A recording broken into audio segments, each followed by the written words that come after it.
Hello, my dear inspiring teachers, and welcome to Module 2. This is your tutor, Fernando Jimenez, and let me tell you a little bit about the objective of this video, which is a very short walkthrough to the different contents and activities that we are going to be working during Module 2. But before doing that, I want to congratulate all the teachers who have made it so far, and a big thank you for you. And then I want to welcome the new teachers who are joining us for the rest of the program. So let's explore it.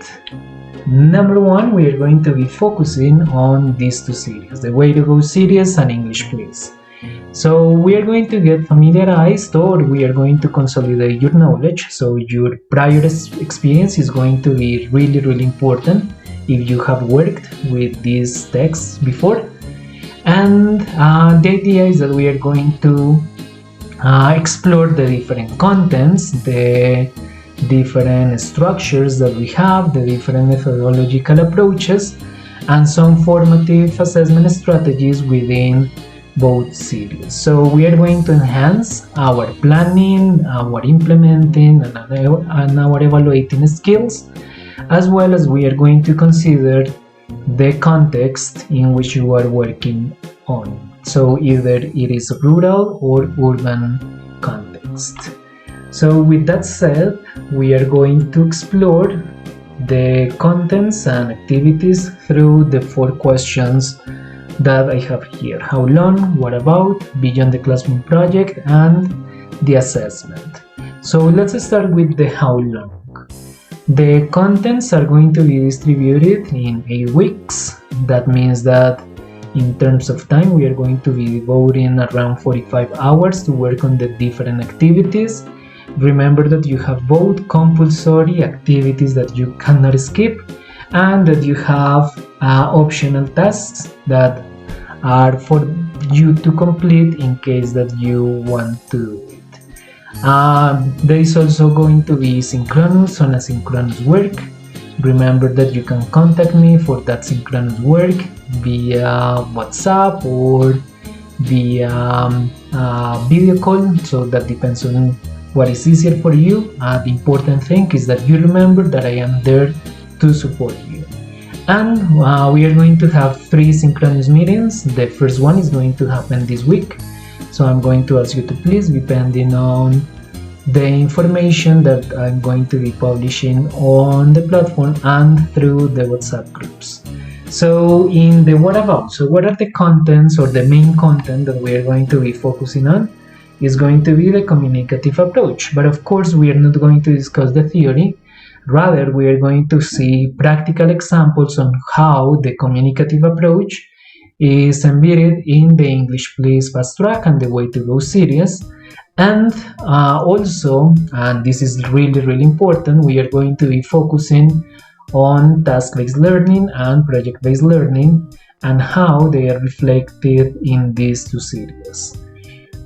For the Beyond the Classroom project, I want to tell you that we are going to create a second guide, and that is going to happen with our focus on communicative skills, vocabulary and grammar activities, and formative assessment.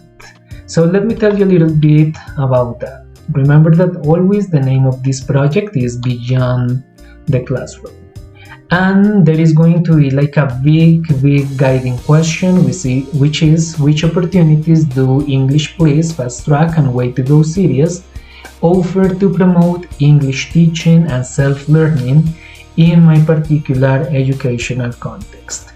So basically, I want you to take that into account. That is going to be our guiding question when working on this project. So what is our goal? To contribute to the design of one English self-study guide that meets all the criteria established. So that is going to be something for us to take into account. We are going to have like a really great time working on the guide and its contents, and how we can adapt everything to have excellent final products.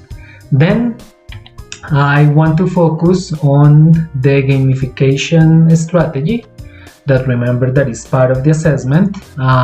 We are going to have the experience points. Remember that you get experience points for completing both compulsory tasks and optional tasks. We are going to have badges as usual. There are going to be some challenges for you to complete and that you get some extra points, and there is also going to be a narrative framework, and I'm going to refer to that narrative framework using this information. So the narrative framework in this part is called the inspiration chest quest. Okay, so at the end you are going to collect that inspiration chest quest. So again, it's an original story. Remember that you are not going to find this anywhere, so this is created for you to have a good time while you work on the module. It is made of 3 chapters. The story progressively advances and is revealed as you are completing the tasks.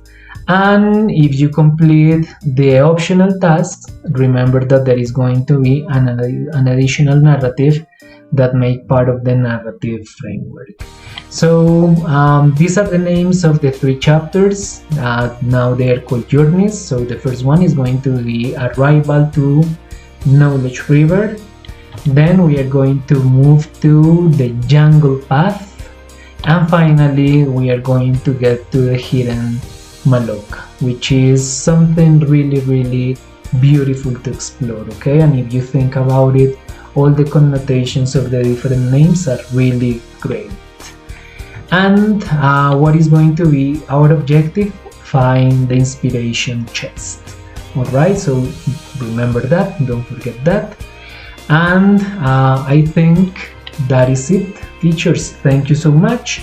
Remember that we have different channels of communication, email, WhatsApp, the platform, phone call, video call. So whatever you want, it's okay with me. Just let me know when you need my support.